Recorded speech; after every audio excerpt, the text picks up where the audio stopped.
Hello everyone, welcome to Korean Bapsang. I'm gonna be honest with you, I really had a long day today. On days like this, there's nothing better than coming home to a comforting meal that's easy to make. That's why today I'm gonna show you how to make sundubu jjigae. Sundubu jjigae is a Korean stew made with extra soft tofu called sundubu, which is simply tofu that's not pressed. Let's get started. First thing we're gonna do is mincing the garlic and cutting the scallions. I'm just gonna use one scallion. This will go into the stew at the end. Next, we're gonna be cutting the kimchi. If you don't like kimchi stand on your cutting board, just use one of these red plastic cutting board. Oh, by the way, guys, be careful with a knife. I cut myself earlier today. Just first cut it through lengthwise, and then we're just gonna cut into the small pieces. Yeah, that's about 1/3 cup. Next, we're gonna be cutting some pork. I am using pork shoulder here, but you can use a pork belly or you can use beef if you want. Again, I'm cutting this into small pieces. So you can use anywhere between like 3 and 4 ounces. You know, fatty pork and kimchi, a match made in heaven. This is a tukbaegi, Korean earthenware, but you can use any small pot you have at home.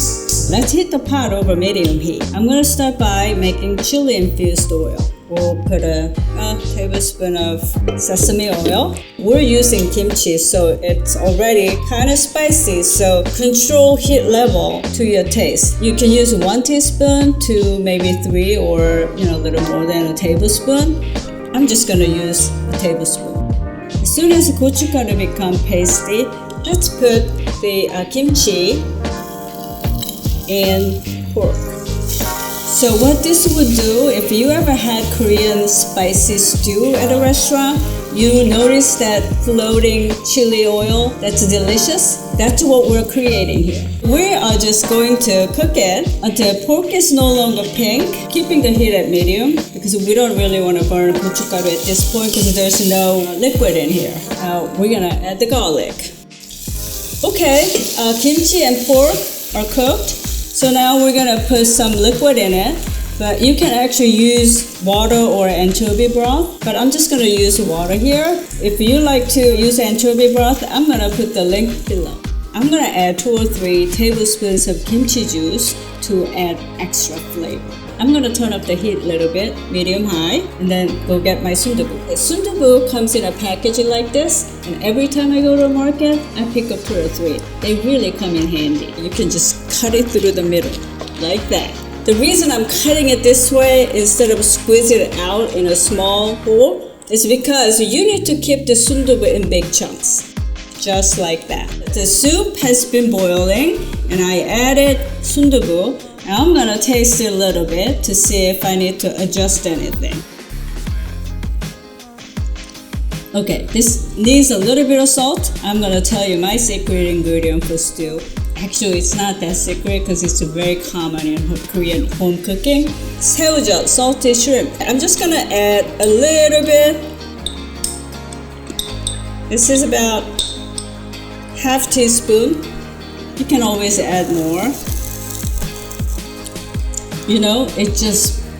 The whole thing just picked up the flavor. It's really delicious. I'm adding a pinch of black pepper. I'm gonna turn off the heat. Be sure not to overcook sundubu because it's gonna lose like that soft, plump, delicious texture. For the final touch, I'm gonna add my scallions. I've got one optional final touch for you. Crack an egg and put it on top of the stew. Hey guys, I feel better already. I can't wait to eat that delicious smelling stew. What is your favorite Korean jjigae? Tell me in the comment section below. And if you haven't done so already, hit that subscribe button and never miss a recipe from Korean Bapsang.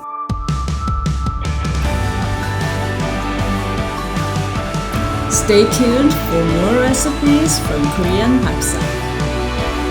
Until next time, 안녕히 계세요.